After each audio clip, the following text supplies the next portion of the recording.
शेतकऱ्यांच्या नुकसान भरपाईसाठी भारतीय कम्युनिस्ट पक्षानं आंदोलन केलंय। संभाजीनगरच्या विभागीय आयुक्त कार्यालयामध्ये घुसून त्यांनी हे आंदोलन केलं। पोलिसांना धक्काबुक्की करून आंदोलक विभागीय आयुक्त कार्यालयामध्ये घुसल्याचं समजतंय। संभाजीनगरमध्ये हे आंदोलन करण्यात आलं, ही दृश्य आपण बघतोय।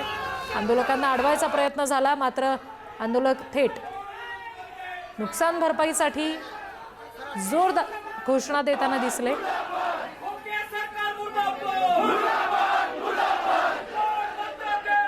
आणखी तपशील घेऊया प्रतिनिधी सचिन जिरे यांच्याकडून। सचिन, काय नेमक्या आंदोलकांच्या मागण्या होत्या आणि यावेळी पोलिसांनी याची दखल घेतलेली आहे का?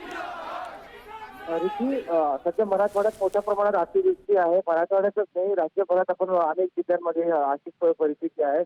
तर सरकारने तातडीने या सर्व अतिवृष्टीग्रस्तांना, शेतकऱ्यांना मदत करावी अशी जी मागणी होती, त्यासाठी कम्युनिस्ट पक्षाचा हा आंदोलन होता।